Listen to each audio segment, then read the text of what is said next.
설득 교정에 대한 선입견이 있는데요. 설득 교정 장치를 붙이면 발음이 샌다라는 말을 해요. 근데 그거는 한 4, 50년 전에 장치가 처음 나왔는데 그때 장치 두께가 한 3, 4mm 이상으로 두꺼웠어요. 장치가 두꺼우면 발음을 할 때 지장이 생겨요. 근데 최근에 나온 설득 장치, 특히나 제가 만들어 쓰는 CLB라고 하는 장치는 두께가 2mm가 채 안 돼요. 장치 자체는 굉장히 부드럽고 작기 때문에 장치에 의해서 실제 혀가 다치는 일은 없어요. 설득 교정 장치는 외부에서 정말로 눈에 띄지 않나요? 설측이라고 하는 거는 혀 설자를 쓰니까 치아의 안쪽, 혀가 있는 쪽이기 때문에 장치를 붙이게 되면 외부에서는 일상적으로 생활할 때 보이지가 않습니다. 하지만 예를 들어서 내가 앉아있고 상대가 서서 말할 때 입안 쪽을 들여다보거나 입안 쪽을 억지로 보여주려고 하면 보일 수가 있겠죠. 하지만 일상적인 생활할 때는 보이지 않으니까 일반적으로 완전히 보이지 않는다고 말할 수 있습니다. 예전에 이제 설득 교정에 대한 선입견이 있는데요. 설득 교정 장치를 붙이면 발음이 샌다라는 말을 해요. 근데 그거는 우리가 한 4, 50년 전에 장치가 처음 나왔는데 그때 장치 두께가 한 3, 4mm 이상으로 두꺼웠어요. 장치가 두꺼우면 발음을 할 때 지장이 생겨요. 근데 최근에 나온 설득 장치, 특히나 제가 만들어 쓰는 CLB라고 하는 장치는 두께가 2mm가 채 안 돼요. 물론 붙인 당일날이나 2, 3일은 불편할 수 있지만은 그 이유가 되면 발음에 거의 지장이 없습니다. 그래서 뭐 방송하거나 일반적으로 뮤지컬 하거나 이런 사람들도 장치를 붙이니까 발음에 크게 지장이 없다라고 생각을 합니다. 주로 우리 혀가 움직이는 부위에 장치를 붙이잖아요. 근데 장치 자체는 굉장히 부드럽고 작기 때문에 장치에 의해서 실제 혀가 다치는 일은 없어요. 근데 이제 좀 신기하니까 혀를 가지고 계속 그 장치를 만지죠. 그럼 혀에 작은 스크래치 같은 게 생겨서 혀가 따끔하다는 느낌이 들 수 있어서 혀를 다친다고 생각하는데 그것만 하지 않으면 혀를 크게 다치는 일은 없습니다.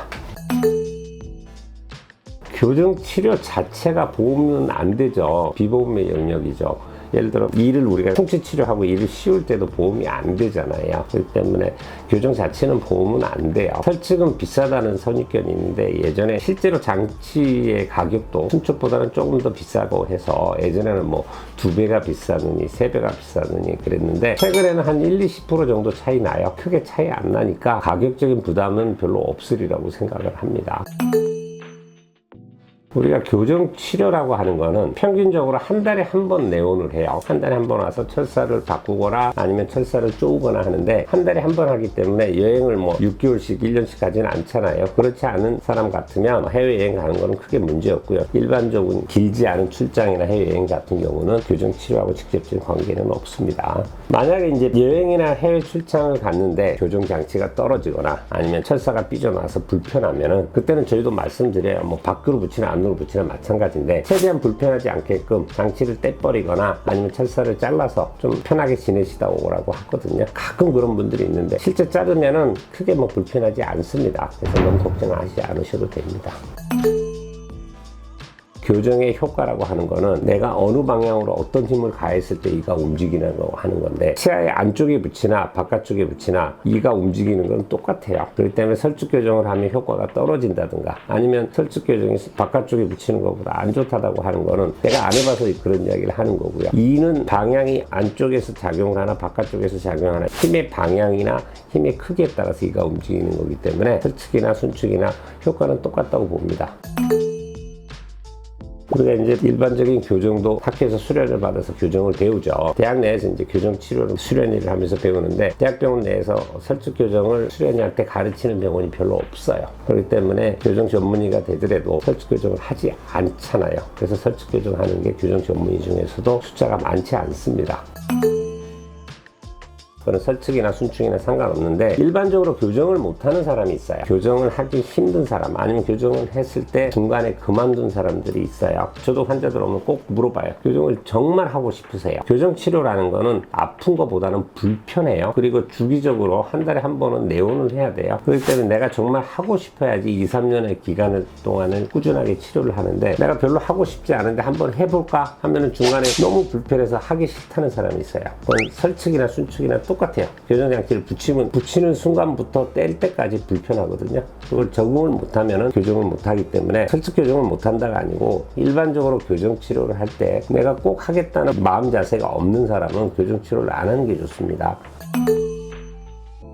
설득을 하든 순축을 하든 교정 치료 자체의 연령 제한은 없어요. 예를 들어서 이제 너무 어린 애들, 예전에 유치에도 교정 장치를 붙여서 하는 경우도 있어요. 예를 들어 앞니가 거꾸로 물리거나 이럴 때는 유치에도 붙이기도 하는데 대부분은 영구치가 난 다음에 붙이죠. 근데 나이가 아무리 많아도 예를 들어 60대, 70대, 80대라도 교정을 할 수가 있어요. 오히려 나이 든 사람들이 교정을 요즘은 하는 게 늘은 이유가 나이가 들면은 특히나 아래 앞니가 많이 보이는데 아래 앞니가 약간 울퉁불퉁해져요. 그리고 그게 심해지면 잇몸이 관리가 안 돼서 잇몸이 나빠져요. 그래서 간단하게 펴주기 위해서 몇 달간 장치를 붙이거든요.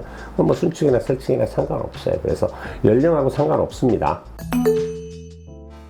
이거는 많이 안 해본 사람이 하게 되면 아무래도 오래 걸리겠죠. 교정은 목표가 정해져 있어요. 여기에서 이만큼까지 교정을 하겠다. 그러면 장치는 무엇을 쓰든지 간에 장치를 붙이는 경우는 힘이 24시간 작용하기 때문에 똑같이 가요. 결과가. 설축이기 때문에 시간이 오래 걸린다라는 거는 낭설입니다. 그래서 설축을 잘하는 설축 전문으로 하는 선생님들 보시면 밖으로 붙이던 안으로 붙이던 똑같은 과정을 거쳐서 똑같은 기간 내에 하기 때문에 설축이라서 기간이 길어진다고 생각할 필요는 없습니다.